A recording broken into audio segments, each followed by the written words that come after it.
My name is Chun Yu. I was born and raised in China, but here I am with my collaborator, Michael Warr, whom I met in a poetry series by San Francisco Public Library in 2014.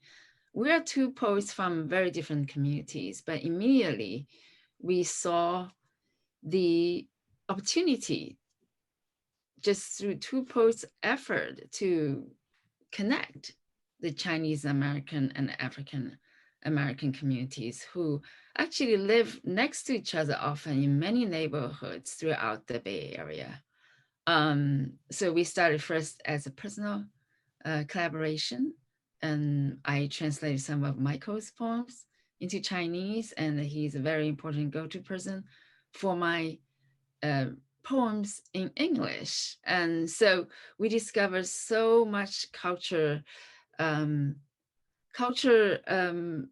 connections and as well differences, but even among those differences, there's so much commonality for fundamentally who we are as human beings.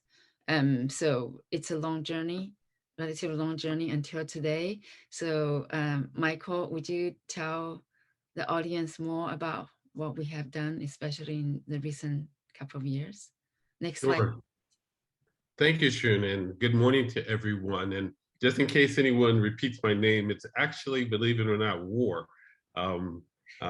So two languages, one community stands in solidarity with our Asian American and African American neighbors in ensuring safety and peace for all our communities and against all forms of violence and discrimination. We invite collaboration and offer our partnership, our poetry, our presentations and workshops to all of you. After the killings targeting Asian women in Atlanta last March, we worked with the Chinese Cultural Center of San Francisco to organize Artists Against Anti-Asian Hate and Violence. And we've been doing a number of events in that vein. That particular one featured renowned Asian and African American poets and musicians, and it was co-sponsored by a number of organizations, including the Museum of the African Diaspora and the Asian Arts Museum. We believe that creativity and community building linked to other social action can be a powerful counter to hatred and violence. And that begins with finding the common threads in both our communal and our personal lives. And that's what really brought Chun and I together from the beginning, outside of me always having wanted to have my poetry translated in Chinese. So the first poem I'm going to share with you comes from a more innocent time in my life. And I'm just going to start with a video, but I want to say a few words about it first. Chun and I, as she mentioned, come from dramatically different backgrounds. My mother left Baton Rouge, Louisiana with me in tow at the age of 3. And her sudden disappearance caught my father by surprise. With a tip from my grandfather, he tracked us down in San Francisco.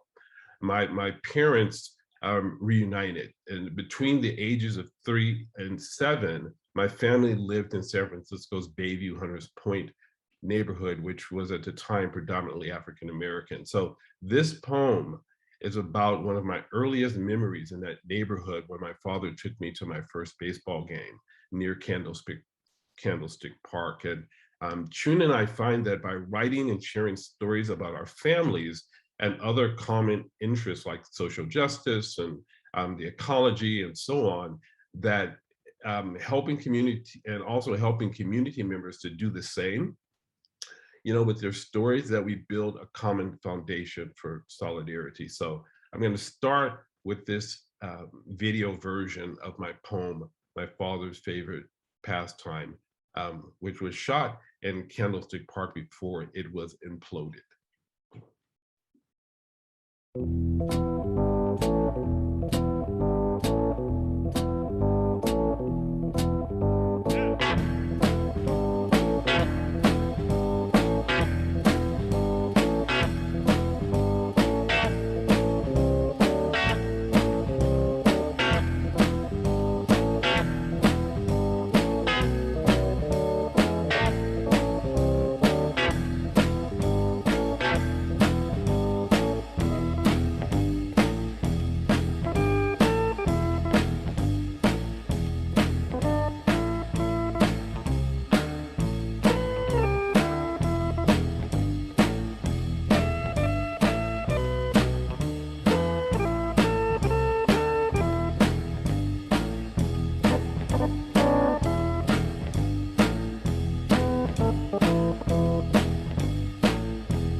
So some good music early in the morning. That I chose that music to go with my poem because that was one of my father's favorite songs, Green Onions by Booker T in the MJs. So I'm going to recite my father's favorite pastime. On the edge of the darkest ghetto stood Candlestick Park, lit bright as an A-bomb's flash. With tiny hands, I turned a bazooka-scented baseball card of Willie Mays. Rows of shattering batting stats dispersed into smoke, while Willie stuck like skin, unforgettably black like my mother, whose schoolmates called Shinola, black like her son, who Abyssinians would one day adopt as red black. In the shadow of America's spectacle, still nothing mattered but blackness. Against the night's cruel chill, we huddled against the hawk, sipping Ghirardelli chocolate in search of baseball's hearth. Fat with peanuts and Cracker Jacks, a white man sold us something silver, shiny, wallet-shaped, wrapping it in a velvet pouch, deep blue and fit for royalty. My father handed me the mystery, warmer than a Sunday oven, bringing mad joy to my hands. I kept that warmer for centuries in an unlocked chaotic drawer, packed with memories, junk, imagination, and the blaze in its metal guts, stealing even Willie's thunder. Sorry, I need to try to see if someone's trying to. Okay, I'm going to turn this phone off. Now we'll hear that poem in Chinese.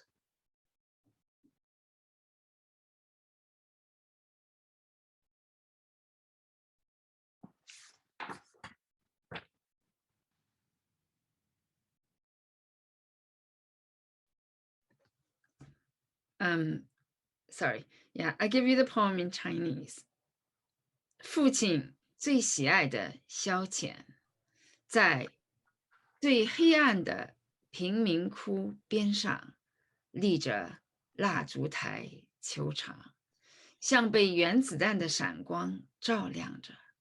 我用小手翻转一张带有巴茨卡口香糖香气的威力麦斯棒球卡，一排排击球统计已烟消云散，只有威力如肌肤般紧贴不去，像我母亲一样黑得难以忘怀。他的同学叫他西努纳斜油，像我的母亲的儿子一般的黑。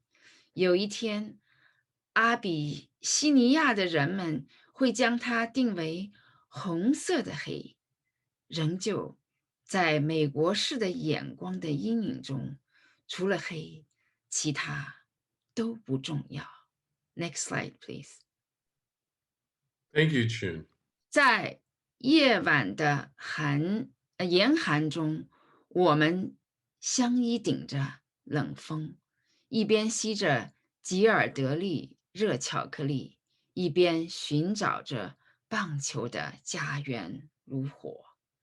一个因花生和焦糖爆米花而肥胖的白人卖给我们一样东西，银白色，亮闪闪，状如钱包，包装在一个皇家风范的深蓝色丝绒袋里。我的父亲递给我的神秘之物，比星期天的烤炉还要温暖，给我的手带来疯狂的欢乐。在一个没有上锁的抽屉中，我将那暖手宝保存今年，充满着回忆、堆积与想象。它金属胆中的火，甚至窃取了威力的风头。Thank you. Thank you, Chun. So Chun and I both write about our beautiful mothers.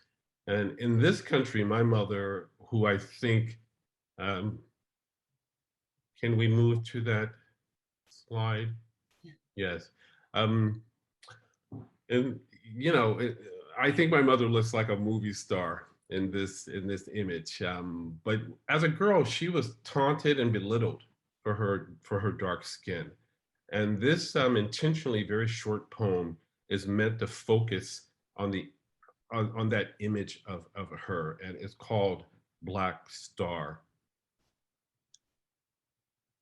She got called Shinola outside her name as slight against her blackness by lost souls caught inescapably in her dark attraction and blinded by her radiance in the sky.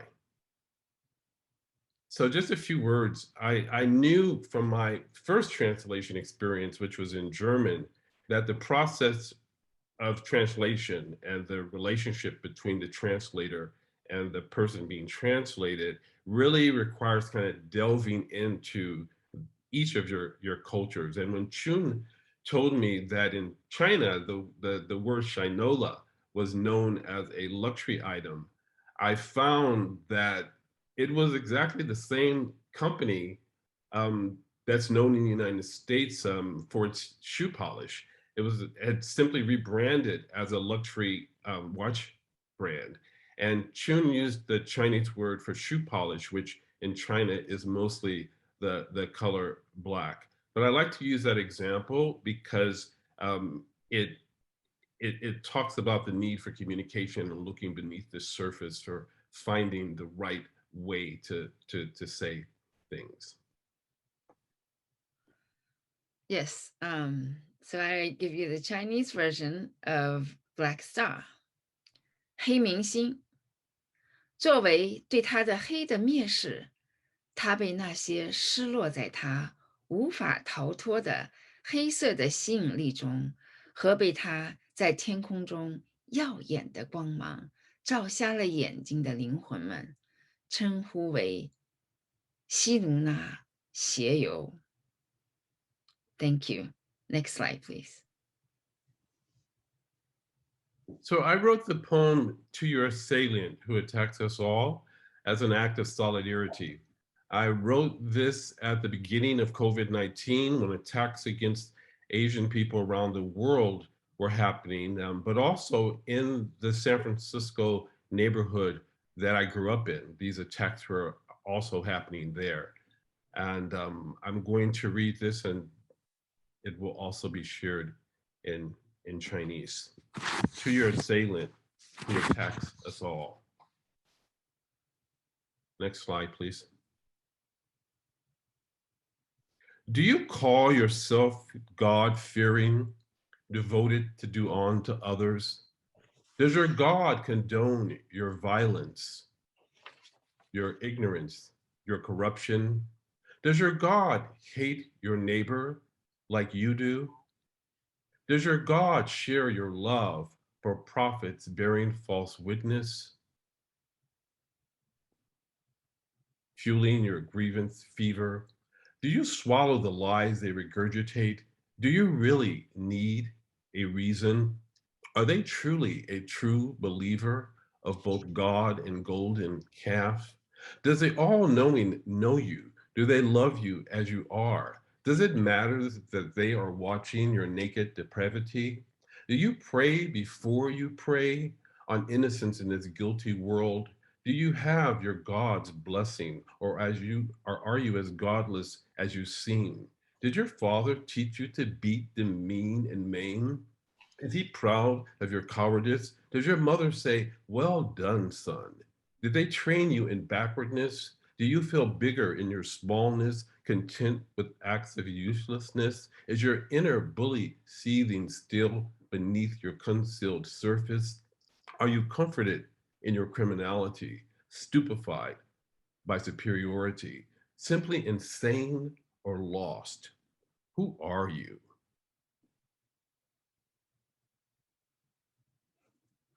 致攻击你们的人，他们在攻击我们所有人。你自称敬畏上帝吗？你致力于己所不欲，勿施于人吗？你的上帝宽恕了你的暴力、你的无知、你的腐败吗？你的上帝像你这样仇恨你的邻居吗？你的上帝会认同你的带着假见证，让你的愤怒不平不断发烧的所谓的先知的爱吗？你吞下他们反复口吐的谎言吗？你真的需要理由吗？你是你的神和金牛犊真正的信徒吗？你那全知的神认识你吗？他们会爱这样的你吗？你在乎他们看着你赤裸的堕落吗？在袭猎这个有罪的世界上的无辜者时，你祈祷吗？你有上帝的祝福吗？还是像你看起来那样没有上帝？你的父亲教你去攻击、贬低和残害他人吗？他会为你的怯懦感到骄傲吗？你的母亲会说干得好，儿子吗？他们训练你倒退落后了吗？你卑鄙渺小时感到更强大吗？你满足于自己无意的行为吗？隐藏在你的表面下的恶霸还在沸腾吗？你在被优越性麻木了的犯罪中受到了安慰吗？是疯了，还是迷路了？你是谁？ Thank you. Next slide, please. Thank you, Chun. So since 2018, I've been adding names to the following serial poem that I'm going to read. That they're the names of some of the people, mostly Black people, that have been unjustly killed by the police. Unfortunately, the full poem includes so many names that there's not enough time to recite that entire poem. So I'm going to just share an excerpt today, and Chun's going to share a short excerpt in Chinese as well. The next slide, please. This poem is called What Not to Do, an unfinished poem. Breathe, Eric Gardner choked. Sell, Lucy's. Resist to death. Stand, Amadou Diallo in vestibule. Carry wallet, look out of place, act suspicious, 41 fired, 19 bullets kill. Park, China Haggerty on side of road. Talk on cell on side of road. Shot on side of road. Drive, Philandra Castile with broken brake lights. Carry legal firearm. Announce you have a gun. Shout, not reaching for gun. Shot, 5 bullets, 2 to heart. Approach, Oscar Grant, the police. Beg not to shoot. Kneel, shot anyway, in back. Carry, Tamil Rice, toy gun, shot with real bullets. Carry, Remain Bisbin, prescription bottle, shot 2 bullets to torso. Not carry, Keith Lamont Scott, a gun when told to drop it, shot. B, Natasha McKinnon, schizophrenic. B, superhuman, stunned while shackled, 50,000 votes to death. B, John Crawford, an imminent threat. Shop for Walmart air rifle. Carry Walmart air rifle at Walmart. Talk on cell phone at Walmart. Shot with real bullets at Walmart. E, George Floyd, a suspect. B, a 6'7" Black man. B, claustrophobic, asphyxiated, knee on neck while handcuffed. Run, Stephanie Clark, through grandmother's yard. Carry, cell phone, shot, 20 bullets fired, 8 hit primarily in back. Jog, Ahmaud Arbery, shot, 2 bullets kill while hunted. Sleep, Breonna Taylor in bed, shot, 8 bullets kill. Sleep, Rashard Brooks at Wendy's. Flee for daughter's birthday. Point, did taser over shoulder, shot, 2 bullets in back. Walk, Elijah McClain home. Look sketchy, play music, wear ski mask, shop for iced tea, carry iced tea, act crazy, whisper, can't breathe, beg to go home, be superhuman, be anemic, be suspicious, be on something, be undetermined, choked to death, breathe.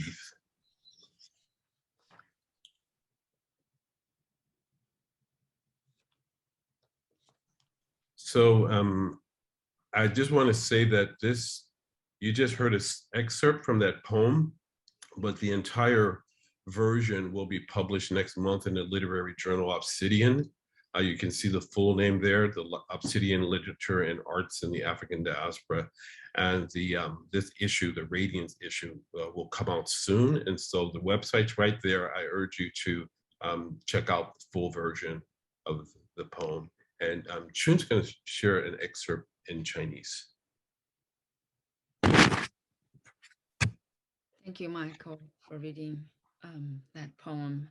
So this is actually, the translation of this poem is also an emotional process for me, and and given also what the Asian community had gone through, I see a commonality there too, especially during the pandemic, given all of the violence against the Asian community that happened around.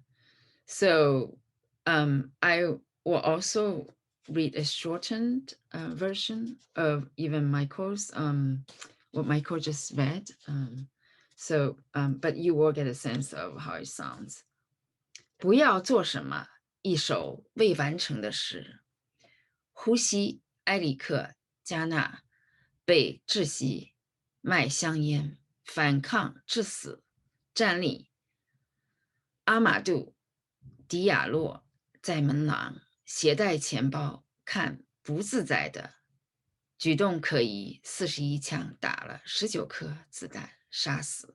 停车，谭雅哈格西在路边谈话，在手机上，在路边被射杀，在路边开车。费兰多卡斯蒂尔刹车灯坏了，携带合法武器，宣布你有枪，喊叫没有伸手拿枪，被射杀，5颗子弹，2颗打到心脏。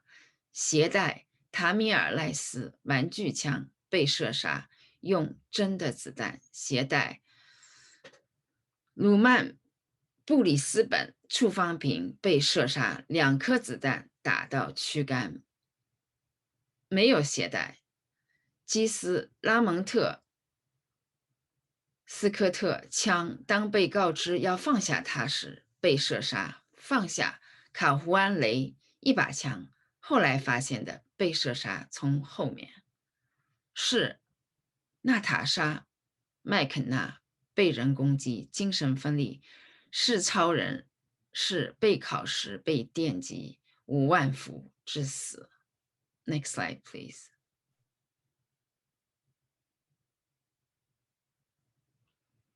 是乔治·弗洛伊德一个嫌疑犯，是一个6英尺的黑人，6英尺7的黑人，是幽闭恐惧症，窒息，膝盖压在脖子上，戴着手铐慢跑。埃哈曼德·阿伯里被射杀，2颗子弹杀死，狩猎时。走回以利亚·麦克莱恩家，看起来可疑，放音乐，拿着冰茶，举止疯狂，解释不能正确的呼吸。祈求回家，是超人，是贫血，是多疑，是磕了什么，被窒息，致死，呼吸。Thank you. Next slide, please. Thank you, Chun. Yeah. Thank you. Can we move to the next slide, please?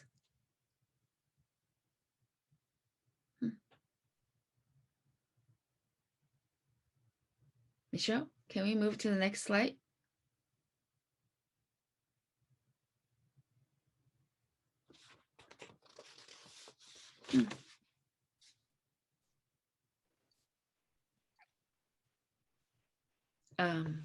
Should we maybe? Sorry about that. Let's just give them a second. They're probably having some technical issue. Sorry. Should we can keep on talking. That'd be great. So Michael, you finished with your part, right? That's right.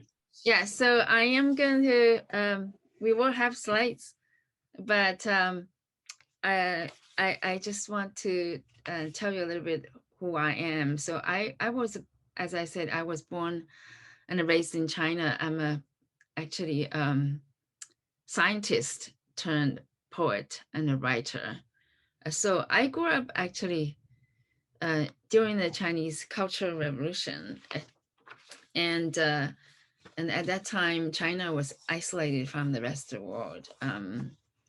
So I have never saw a foreigner growing up. And but we have revolutionary educations. We do learn the history of the world. We learn actually Black history. So as a very young child, I just feel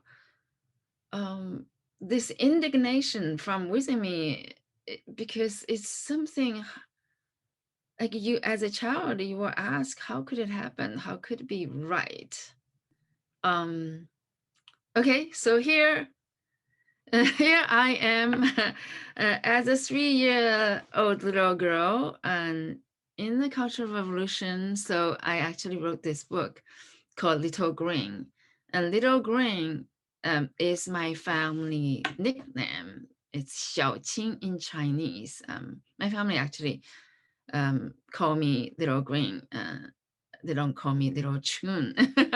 so this book, when I was doing my postdoctoral fellow at Harvard MIT Joint Program, I started to write this book, and then I finished it when I was working in a biotech company. And magically, it's a memoir in free verse, and magically it was published by Simon & Schuster. And hence, it's a turning point of my life. And I quit my job as a scientist and make myself, become a poet. Next slide, please. Next slide, please. Yeah, so this is, I started with this family map of being this little girl. I have great-grandparents whom I knew when I was a child. And then I have grandparents. One of my grandfather died a long time ago during the Great Leap Forward and well-known Chinese movement. And my parents, my grandmother who brought me up.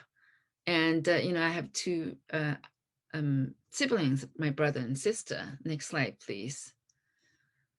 And after, a winding road, I came to the United States. I just recently published this poem called The Map. It's published by the legendary San Francisco publisher, the Arian Press. I was so honored to be selected, this poem to be selected as their spring broadside of 2021, dedicated to all of the graduating class of students of America who endured this pandemic with their family, and of course to their family and the teachers and everybody in America who had, and in the world who had endured this incredibly challenging time. Next slide, please. Yes, this is the full presentation of the broadside. It's in both in Chinese and English. It's the first time they've ever printed any Chinese content. Next slide, please. So, before I read the poem in the map, I want to read this poem about my dear mother. And as Michael read the poem about his mother, the Black Star, my mother was so beautiful, people called her Beauty Lu. Beauty Lu. People called Mama Beauty Lu. Her family name is Lu. her face a smooth oval shape, her skin a light oval color, and light olive color, under her eyebrows like willow leaves. Her eyes were bright and clear as a blue sky above, where I never saw a trace of fear or doubt, where my childhood glimmered with a golden lining in the raging storm of a tragic revolution, which she withstood with her beauty and courage, my heaven on earth. 陆美人，人们称妈妈为陆美人，她姓陆，她有着椭圆形的面庞，浅橄榄色的皮肤，在她柳叶般的眉下，她的眼睛如蓝天般晴朗。在那里，我从未见过一丝恐惧与疑虑。在那里，我的童年发出金色的光芒。它以美与勇气抵挡着一场悲剧革命的风暴，赋予我人间乐土。Next slide, please. Now I give you the poem, The Map. This is really actually a difficult time for my family because my mom actually went to the hospital a few days ago. And I wrote this poem for my parents because my father always, when I was visiting them in China, my father always take out a map before I go out. And he and my mother will be hovering over the map, figuring out where I would be out about. Sometimes even just a few blocks away. They want to know which street and, you know, exactly which dot on the map. So that image never left my mind. And I knew there's something, there is a poem there. And so I gave you the map. The map. When I was born, your bosom was a map. I occupied all of it in your cradling arms. When I began to walk, your eyesight was a map. I learned my steps, toddling and waddling in your adoring gaze. When I started school, your mind became a map. I ventured out and back, morning and night, in your unceasing care.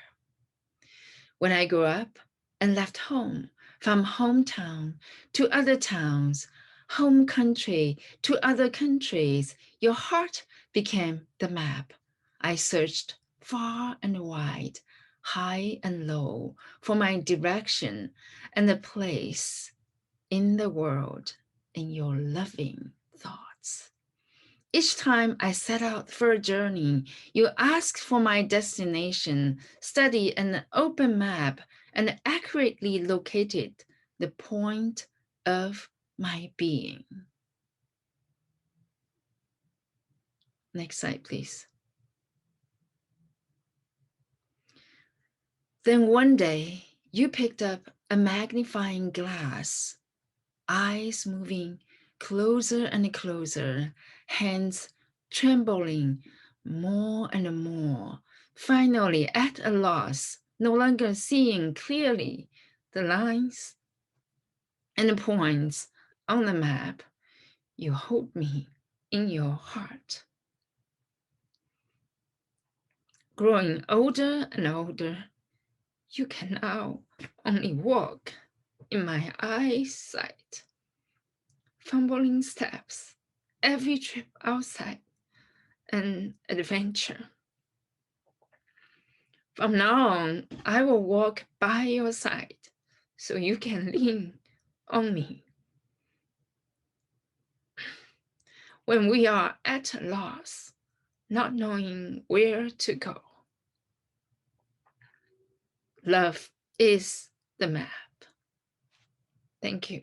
Next slide, please.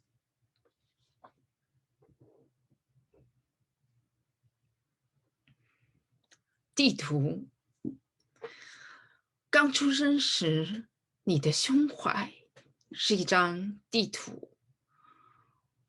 我是那地图的全部。在你的怀抱中，刚走路时，你的目光是一张地图。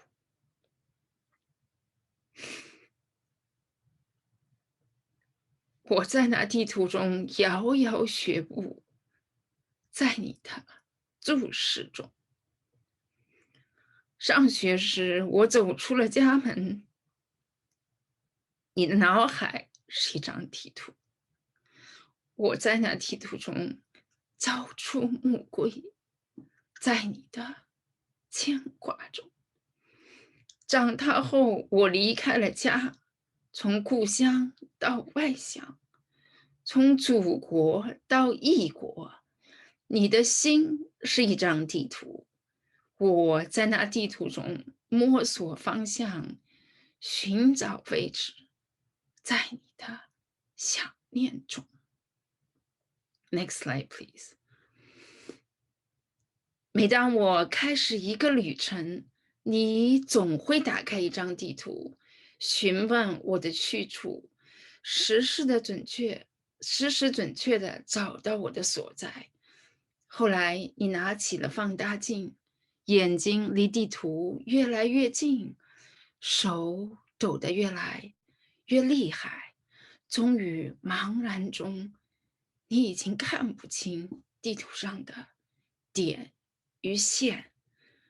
我在你的心里渐行渐慢，有一天你只能在我的目光里蹒跚。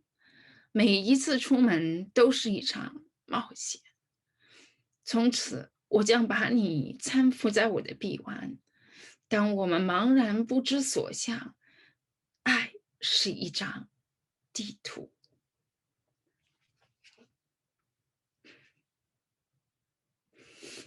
Thank you. Sorry for my broken voice. Because my mom is in the ICU now. But this is such a precious opportunity for me to share this with you. I know many of you have gone through this difficulty in your lives, and some of you are still going through it. So may we find our way, and when we are at a loss, not knowing where to go, love is the map. Thank you. Next slide, please. So,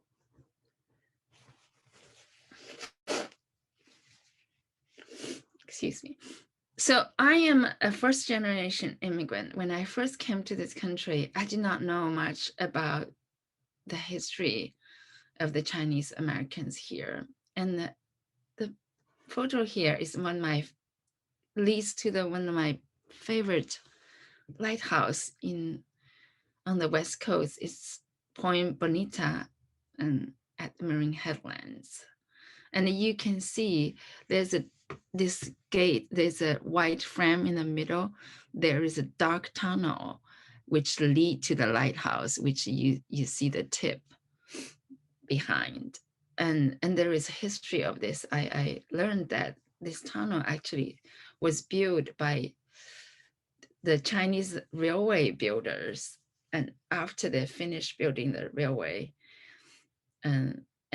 here, and they were unwanted. It was very hard for them to find work. So they come to this edge of the world, and on the other side of the ocean was their home, and their family was separated because due to the Chinese Exclusion Act, their family could not immigrate here, but many of them stayed here, and they dug with their bare hands through those rocks. And the rocks were very loose. It's very dangerous. Most people don't want the job. They worked very cheaply for 6 weeks. And then it leads to the next slide, please, leads to the lighthouse on tip of this gigantic rock. So all of a sudden, this poem came to me called The Lighthouse. And next slide, please. So these are the photos from the time they built the railway. And I don't know if you guys, some of you must know, 90% of the railroad workers were Chinese, 2,000 Chinese workers, 3,000 deaths. Many of them were buried along the railway, but there was no official records by the railway company. And they were dismissed even before the final ceremony. They were barely mentioned, their contribution, but 90% of the railway workers were Chinese. And they received 30 to 5% lower wages and had to pay for their own food. So I give this poem to all of the immigrants who had endured what they had to endure. Next slide, please. So the lighthouse, an iron door opens to a dark tunnel through a giant rock chiseled a long time ago by bare hands and hand tools, hands that came from across the ocean, hands that chiseled through the continent, hands that built the railway Trans-America. A land these hands touched deeply, a land these hands died for, a land these hands survived, a land these hands grew to love and wanted to make home. The headland of the continent, America, a giant dark rock probing into the vast water, one side the raging ocean, the other side the calm bay. Entering the tunnel, the narrow path, my mind, engulfed by darkness and unknowing, floats in the suddenly edgeless universe. All senses seem lost, except the one, that the world is split. One side the homeland, one side the land of home. Until after arriving at the end of the tunnel, I see on the tip of the rock, the end of the headland, bare in rain and wind, fog and cloud, sun and moon, is a lighthouse standing above the raging Pacific, like a heart beating to shine for both shores. Thank you. Next slide, please. 灯塔，铁门打开，黑暗的隧道，穿过很久以前以螺手和手把工具掘通的巨石，来自大洋彼岸，卓级横穿新大陆，修成太平洋铁路的辛劳之手，深深触摸过的大地，为之而死去的大地，幸存与死的大地，已然爱上了大地，期望成为家园的大地的夹角。巨大黑暗的岩石，美洲大地的夹角，探入广阔的水域，一侧是汹涌的大海，一侧是平静的海湾，进入狭窄的隧道，脑海被黑暗与无明吞噬，突然漂浮于无边的宇宙，万感顿失。唯存一念，世界是分裂的，一边是故乡，一边是家园。直到走出隧道的尽头，才豁然而见夹角之端，岩石之上，裸露在风和雨、云和雾、日和月中，是伫立于汹涌的太平洋之上的灯塔，像一颗星，为此岸和彼岸无尽的跳动闪跃。Thank you. Next slide, please. Next slide, please. So this is just to show that, how I was when I was learning the history of the Black people here. These are actually propaganda images during the Cultural Revolution. The one on the far left is from 1963. It says, we are determined to support the Black people in America to fight against racism And then on top was the history called the Footsteps of the Black Slaves. And then on the right is again the same message of supporting the anti-racist, the movement of the American Black people, their fight against racism. And then the other one speaks for itself. And so, next slide, please. So China has a long history of cotton. I used to follow my grandmother, who brought me up, into the cotton fields. And we have been making thread and weaving with cotton for thousands of years. Next slide, please. And this is my dear grandmother. And me and my brother were wearing the shoes that she made us, winter shoes. And we were holding Mao's little red book. That was our time. And next slide, please. And my sister was kicking another pair of shoes she made for us. And on the left-hand side was my sister's painting of cotton. And the little girl became an amazing artist. And my background is actually also her painting. Next slide, please.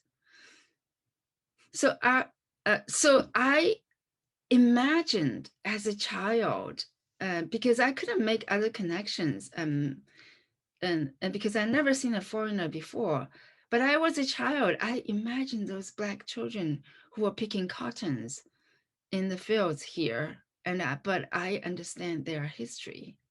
And so I wrote this poem, Cotton, after our Asian Art Museum event. Next slide, please. Next slide, please. Yeah, so cotton. All I could think of was little black hands picking, and they're picking snow white cotton when I was a child, learning about your people's fate on the other side of the ocean in a winter classroom with no heating. My country, red and deep, in revolution, isolated from the world. I heard slavery, a term ancient and distant, renounced in the land where I sat with frozen toes, trembling with indignation and yearning for justice, the original Shan, the pure goodness at the heart of the child, revolution or not, red, black, or other. I had never met a child of another color. All I could think of was little black face, smiling like blooming cotton flowers, bursting warmth in a summer harvest. All I could think of was little black hands giving warm white cotton away.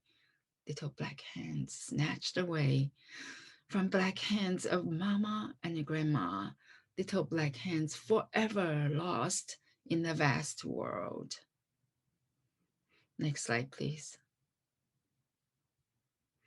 Little black hands forever reaching at a loss, forever wiping tears clear and salty, just like my own when I missed my grandmother, as I struggled, as I snuggled next to my grandmother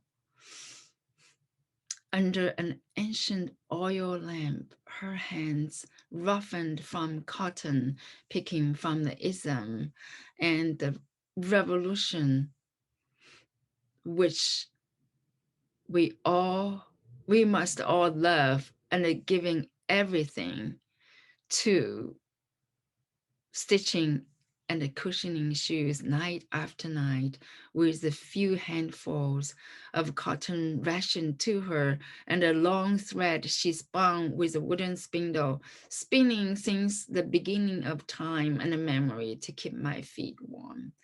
Little black hands, where was your cotton?